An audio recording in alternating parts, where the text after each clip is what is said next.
ai ta kasuwa baka tashin ta, Allah ne yake yin kasuwa. Mun ga inda aka je aka yanki daji ko aka yi cikin gari ma aka yi kasuwa ba wanda zai shiga. Ai in kasuwa ta kafu in jama'a suka yi sai ka sake sabuwa. Yanzu cikin garin nan ya cika cikin garin nan, an tafi ma nasara wannan daddatsa ta ake, ana yin GRA floti, ana yanka shi, ana yin gidaje. Shi muka zo muka ga ana yi a Kano, muka fitar da daji kwankwasiya muka mai da shi city, amana bandirawa a duk gonaki ne. Haka ake yi. In ka ga dawa sai ka je kai dan goranka, shikenan in Allah ya kafa ta sai ta kafa. To ginin ma ka kasa yi. Suna nan sai daga nesa ka rinka ganin waɗansu gidaje kamar gidajen jakai. Ko ka je ka duba can wannan da kai ka dubi darajar gidan amana city din nan. Sun tafi sun je suna yin waɗansu ɗakuna kamar na tattabaru. Ba ka haɗa irin wannan mutanen kai binni, sai ka ɗauki binni kowanne da darajarsa sai ka bashi ita. Wadda kowanne take jihar Kano ta mace. Ai bambanci wannan cikin binni jama'a da yawa, akwai mutane masu ƙarfi wanda za su kare. Su kusan zuwa suke su je su daki mutane, kamar a wara mutum bai suka kashe. Wurare da yawa sun harbi mutane, an kore su an zuba a kwafi. Ai babu wani bambanci, na gaya maka mun mafi ƙarfi a waje. Suna yawo da bindigogi ne? To mutumin da aka harba ana harbi da danko ne, wannan na sashi bin san wanda aka bayan su jami'an tsaro ne, an mika musu za su ce ga wanda ya harbin kuma ga abin da aka yi harbi.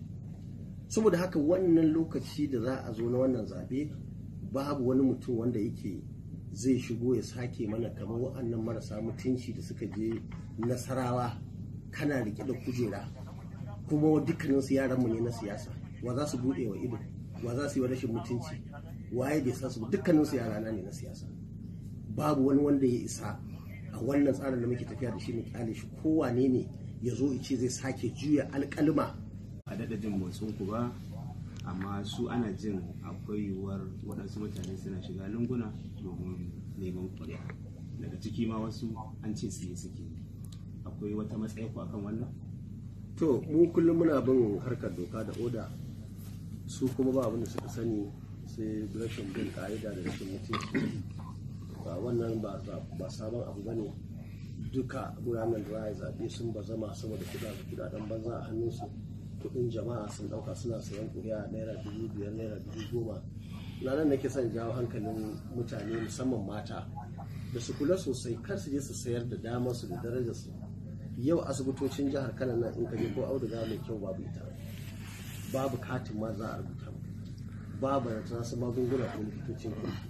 Dukkanin abubuwan nan sun taɓarɓare sun lalace, harkar sana'a ta lalace, talauci ya yi kauri. Muna su neman a ceto al'umma daga cikin wannan tsari. Muna fata mata kan da gashi to shi kenan mutum mun dabi ka da 26,000, sai kuma mako biyu da sauro sai aka zo aka yi zabe, sai kuma aka ce kai ne ka ci, to sai kuma ayyaya wancan za a bi kokoni na da nafika, dai na za a zo a yi to warware wannan rigima.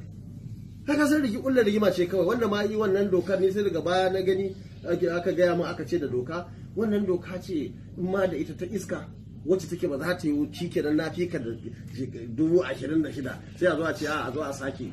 Kuma duk akwatin nan su suka sa aka kai, wanda ma ake magana duk su suka sa aka fasa, su suka zo aka ce ba su yarda da su ba. Dama ina zaton wani makirci ne suka shirya shi akan dole sai an zo an zalunci mutanen jihar Kano. Ba a son ka hakura. Akwai magana da ake ta sawa jiya a wani ma'aikata na Albani, ku je Kano ku gani kwankwaso, da aka ce ba a san sa yace shi kenan ya bari, aka yi kaza aka yi kaza, Allah ya ji kansa.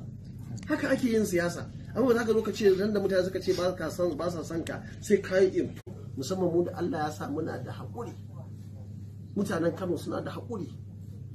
Har da suka yadda wannan gwamnatin Allah ya kawo ta wannan lokaci. Kuma suna da basira saboda sun san akwai ranar ƙin dillanci. Ran da za a zo kai mai cewar ba ku isa ba, kuma su zo su suka isa kai baka isa ba. Yanzu mutanen Kano suna murna sun kada shi. Shi kuma zai na bana ji yana bacci. Bana ji yana cin baki, yana cin abinci. Bakin sa in kaje yanzu daci ne kamar ya sha darbejiya. Domin ya san cewar ya shiga cikin bala'i. Mutane ba sa son sa. Kuma hali ne. Mutane ba ruwan su waye ke cewa dole sai ya zama wannan matasan cewa suke sun zama gwamna. Ai ba cewa suke gwamna ba. Abinda suke cewa wannan gwamnan ba kai mana adalci ba. Bari kuma mu ga da wani wanda muke zaton zai mana adalci. Duk fa ita ce wannan rigimar, kuma sai a zo mutane sun yi magana, ka ƙari rigin ɗinka, ka ƙari rashin mutuncinka ya kai har matsayin difiti gwamna da kwamiti.